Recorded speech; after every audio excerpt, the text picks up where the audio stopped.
Rotary club of Kattappana ഹെറിറ്റേജിന്റെ നേതൃത്വത്തിൽ dialysis kit വിതരണം നടത്തി. Saint John's hospital director brother Baiju Valuparambil ഉദ്ഘാടനം ചെയ്തു. ഇടുക്കി ലൈവ് വാർത്തകൾ നിങ്ങൾക്കായി അവതരിപ്പിക്കുന്നത് ഹൈറേഞ്ച് ഹൈപ്പർമാർട്ട് കട്ടപ്പന, ചെറുതോണി, അനക്കര, ഏലപ്പാറ.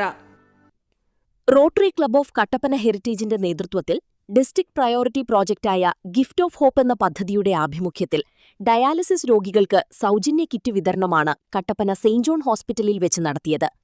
പരിപാടി Kattappana Saint John's hospital director brother Baiju Valuparambil ഉദ്ഘാടനം ചെയ്തു. പ്രാക്ടിക്കലി വളരെയധികം ബുദ്ധിമുട്ടുള്ള കാര്യങ്ങൾ. അങ്ങനെയുള്ള സാഹചര്യങ്ങൾ ഡെഫിനറ്റ്ലി റോട്ടറി പോലെയുള്ള ക്ലബ്ബുകൾ തീർച്ചയായിട്ടും ഒത്തിരി ചാരിറ്റബിൾ ആക്ടിവിറ്റീസ് ചെയ്യുന്നുണ്ട്, ഒത്തിരി ഭവന നിർമ്മാണങ്ങൾ ചെയ്യുന്നുണ്ട്, ഒത്തിരി നല്ല കാര്യങ്ങൾ ചെയ്യുന്നുണ്ട്. അപ്പം ഒത്തിരി നല്ല മനുഷ്യർ കൂടുന്ന ഒരു ക്ലബ്ബാണ് ഈ റോട്ടറിൻ്റെ. നിങ്ങളെ സംബന്ധിച്ചിടത്തോളം നിങ്ങൾക്ക് ഒരു പേഷ്യൻറ്റിനെയോ അല്ലെങ്കിൽ ഒരു പേഷ്യൻ്റ് ഒരാഴ്ചത്തെ ചിലവോ അല്ലെങ്കിൽ ഒരു ഡയാലിസിസോ ഒക്കെ നിങ്ങൾക്ക് സ്പോൺസർ ചെയ്യുവാനായിട്ട് സാധിക്കും. അപ്പം അങ്ങനെ ധാരാളം സംഘടനകൾ കഴിഞ്ഞ ഇപ്പം ഉദ്ഘാടനത്തിൻ്റെ സമയത്ത് ഇവിടെ ഉദ്ഘാടനത്തിൻ്റെ അധ്യക്ഷ പ്രസംഗത്തിൻ്റെ സമയത്ത് പറഞ്ഞതുപോലെ തന്നെ ഈ നമ്മൾ ഡയാലിസിസ് യൂണിറ്റ് സ്റ്റാർട്ട് ചെയ്യുന്നത് തന്നെ റോട്ടറി ക്ലബിൻ്റെ സഹായത്തോടു കൂടിയാണ്. അപ്പോൾ അതിനുശേഷം ഇങ്ങോട്ടുള്ള ഓരോ കാലഘട്ടം നോക്കിയാലും റോട്ടറി ക്ലബ്ബ് ഡയാലിസിസ് യൂണിറ്റിൻ്റെ പ്രവർത്തനത്തിൽ വളരെയധികം നമ്മൾ ചേർന്ന് നിന്ന് പ്രവർത്തിക്കുന്നതാണ്. അപ്പം ഇതൊരു വളരെ മഹത്തരമായിട്ടുള്ള ഒരു ചാരിറ്റബിളായിട്ടുള്ള ഒരു ആക്ടിവിറ്റിയാണ് നമ്മൾ ചെയ്യുന്നത്. ഒരു നിസ്സഹായതയിൽ നിൽക്കുന്ന മനുഷ്യരെ സഹായിക്കുക എന്ന് പറയുന്ന ആ ഒരു വലിയ ഉദ്യമമാണ് നമ്മൾ എടുത്തിരിക്കുന്നത്. നിങ്ങൾക്ക് ഈ സെൻറ്റ് ജോൺസ് ഹോസ്പിറ്റലിൻ്റെ പേരിലും അതുപോലെ തന്നെ എല്ലാ ഡയാലിസിസ് പേഷ്യൻസിൻ്റെ പേരിൽ ഞാൻ പ്രത്യേകം നന്ദി പറയുകയാണ്.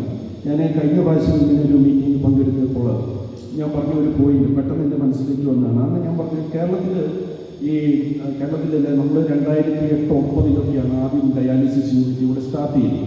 ആ സമയത്ത് ഹൈറേഞ്ച് മേഖലയിൽ ഈ ഒരു ഡയാലിസിസ് യൂണിറ്റ് മാത്രം ഉണ്ടായിരുന്നു, വേറെ എങ്ങും ഡയാലിസിസ് യൂണിറ്റില്ല. ഇപ്പം നോക്കിക്കഴിഞ്ഞാൽ ചെറിയ ചെറിയ ക്ലിനിക്കുകളിൽ വരെ ഇപ്പം ഡയാലിസിസ് യൂണിറ്റ് നടന്നുകൊണ്ടിരിക്കുകയാണ്. എനിക്കൊന്ന് കാര്യം ഒരു 10-20 സ്ഥലങ്ങളെങ്കിലും ഇപ്പോൾ കാണും, എല്ലായിടത്തും നിറച്ച് പേഷ്യൻസുമാണ്. ഇതിൻ്റെയൊക്കെ ഒരു റൂട്ട് കോസ് എന്താണ് എന്നുള്ളത് നമ്മൾ മനസ്സിലാക്കി അതിനെക്കുറിച്ചൊരു സ്റ്റഡി നടത്തുകയും പൊതുജനങ്ങൾക്ക് ഒരു അവയർനെസ് പ്രോഗ്രാം, കാരണം നമ്മുടെ ജീവിതശൈലി, നമ്മൾ കഴിക്കുന്ന ഭക്ഷണങ്ങൾ, അല്ലെങ്കിൽ ഇപ്പം നമുക്കറിയാം ഒരു പനി വന്നു കഴിഞ്ഞാൽ പലരും ഡോക്ടറെ കാണുകയല്ല, ഒരു പാരസിറ്റമോൾ പോയി വാങ്ങിക്കും, അല്ലെങ്കിൽ ഇഞ്ചക്ഷൻ എടുത്തോളാൻ പറഞ്ഞു എവിടെയെങ്കിലും പോയി 2 ഇഞ്ചക്ഷൻ എടുക്കും.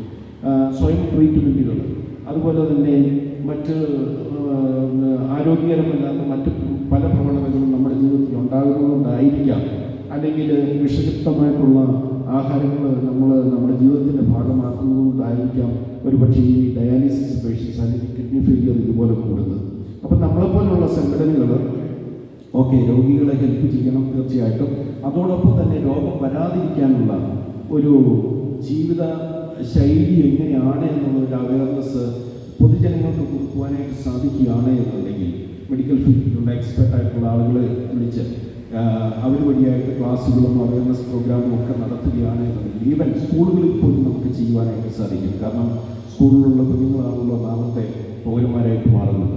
അപ്പോൾ തീർച്ചയായിട്ടും സ്കൂളുകളിൽ പോലും ഇങ്ങനത്തെ അവയർനെസ് പ്രോഗ്രാം നടത്തുവാൻ സാധിച്ചാൽ നമ്മൾ വഴിയായിട്ട് ഒരാളെങ്കിലും ഒരു ഡയാലിസിസ് പേഷ്യൻ്റ് ആകാതിരിക്കുവാനായിട്ട് കഴിയുകയാണ് എന്നുണ്ടെങ്കിൽ ആയതിനു ശേഷം നമ്മൾ ഹെൽപ്പ് ചെയ്യുന്നതിനേക്കാൾ തീർച്ചയായിട്ടും അങ്ങനെ രോഗികളുണ്ടെങ്കിൽ നമ്മൾ ഹെൽപ്പ് ചെയ്യണം. പക്ഷേ ആകാതിരിക്കാനുള്ള ശ്രമങ്ങൾ നമ്മുടെ ഭാഗത്തു നിന്ന് ഉണ്ടാകുവാണെങ്കിൽ അതായിരിക്കും ഏറ്റവും ഉത്തമമായിട്ടുള്ള കാര്യം. Rotary club of Kattappana heritage സമൂഹത്തിന് വലിയ മാതൃകയാണ് കാണിച്ചു തരുന്നതെന്ന് അദ്ദേഹം ഉദ്ഘാടന പ്രസംഗത്തിൽ പറഞ്ഞു. ഈയൊരു പദ്ധതിയുടെ പ്രവർത്തനം ഈ വർഷം മുഴുവൻ അർഹതപ്പെട്ടവർക്ക് നൽകുമെന്ന് ക്ലബ് പ്രസിഡന്റ് ഷിബു പോഡ് പറഞ്ഞു.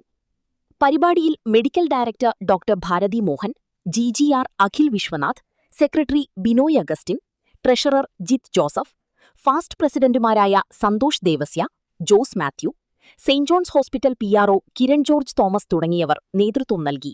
ഇടുക്കി ലൈവ് വാർത്തകൾ നിങ്ങൾക്കായി അവതരിപ്പിച്ചത് ഹോം അപ്ലയൻസുകൾക്കും ഡിജിറ്റൽ ഗാഡ്ജറ്റ്സുകൾക്കും പുറമെ 52,000-ലധികം എസൻഷ്യൽ പ്രോഡക്റ്റുകൾ ഉൾപ്പെടുത്തി ഏറ്റവും വലിയ ഷോപ്പിംഗ് എക്സ്പീരിയൻസിനെ ഹൈറേഞ്ച് ഹൈപ്പർമാർട്ട് ഷോറൂമിലൂടെ ഏറ്റവും വലിയ കളക്ഷനുകളും മറ്റാർക്കും നൽകാനാവാത്ത ഓഫറുകളും ഉൾപ്പെടുത്തി farm fresh vegetables, fruits, meats, grocery, crockery, gift items, kitchen അപ്ലയൻസുകൾ, ബ്യൂട്ടി പ്രോഡക്റ്റുകൾ, ഇന്ത്യയിലുടനീളമുള്ള എല്ലാ ബ്രാൻഡുകളുടെയും ഹോം അപ്ലയൻസുകൾ, മൊബൈൽ ഫോണുകൾ, ലാപ്ടോപ്പ് എന്നിങ്ങനെ എല്ലാം ഒരിടത്ത് ഒന്നിക്കുന്നു. മാർക്കറ്റ് വിലയേക്കാൾ കുറഞ്ഞ വിലയിൽ ഇനി പലയിടത്തല്ല, എല്ലാം ഒരിടത്ത്. High range hyper mart, Kattappana, Cheruthoni, Anakkara, Elappara.